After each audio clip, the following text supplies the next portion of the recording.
En fait, oui, nous l'avons affirmé haut et fort. Cet investi, c'est peu.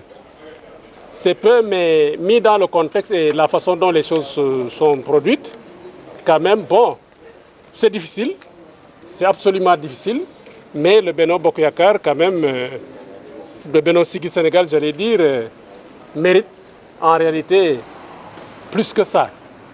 Mais nous sommes dans le cadre d'une dynamique, c'est la dynamique quand même de la coalition, et quel que soit par ailleurs ce qu'il y a, alors nous sommes des alliés, comme on dit, des alliés sûrs, des alliés déterminés, des alliés prêts à aller au combat pour que l'ensemble de la liste du Benno Bokk Yakaar quand même puisse triompher, que ça soit ici. C'est absolument réel et ça cadre avec ce qui doit être. Ici, l'investiture porte sur les 80 hauts conseillers, alors sur les 150 qui composeront le haut conseil alors des collectivités territoriales.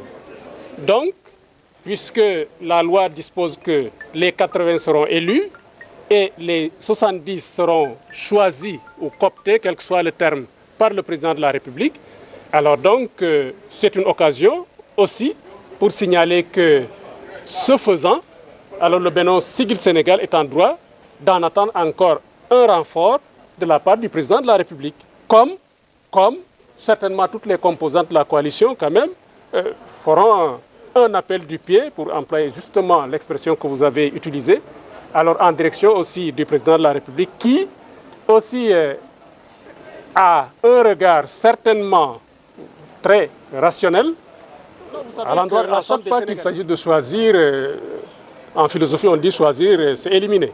Et personne ne veut être éliminé quand même. Alors nous sommes des partis politiques et nous aspirons à des responsabilités par définition. Donc à chaque fois qu'il y aura et qu'il y a des choix, alors les ambitions quand même sont portées au top.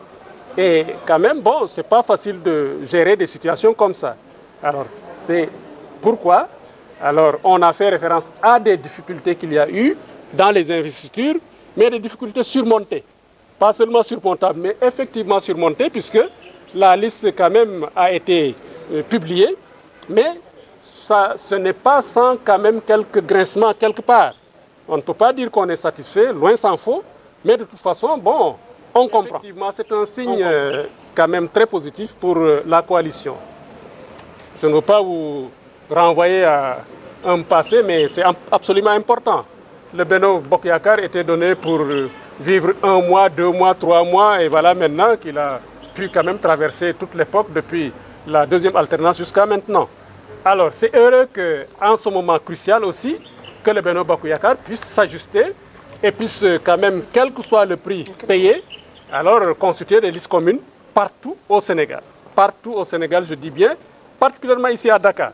Puisque Dakar, vous avez vu qu'aux élections locales, bon, prolongées par le référendum, vous avez vu ce qui s'est passé. Et c'était pas loin de se reproduire pour les élections au Conseil, mais c'est le Benno Bokk Yakaar qui a pris ses responsabilités, le Benno Siggil Sénégal là-dedans, les autres partis composantes qui composent ces coalitions là-dedans, pour pouvoir se concerter et constituer une liste face maintenant à ce qu'on appelle le Taxawu Dakar. Donc là, je dis encore une fois, quelle que soit l'issue, alors il y a déjà une première victoire, celle d'avoir pu dire qu'à Dakar, il n'y a pas qu'un seul son de cloche. Donc là, véritablement, nous souhaitons à nos camarades et nos amis de Dakar, dans le cadre du Benno Bokk Yakaar, alors de sortir victorieux de cette compétition. Et nous ferons tout d'ailleurs pour qu'il en soit ainsi. Nous avons engagé tous nos militants, nous avons engagé tous les partis pour qu'ensemble, vraiment, que de concert, qu'on puisse relever quand même ce défi qui est un défi pour nous. Failli vous dire, bon, demander au doyen de venir véritablement répondre à cette question.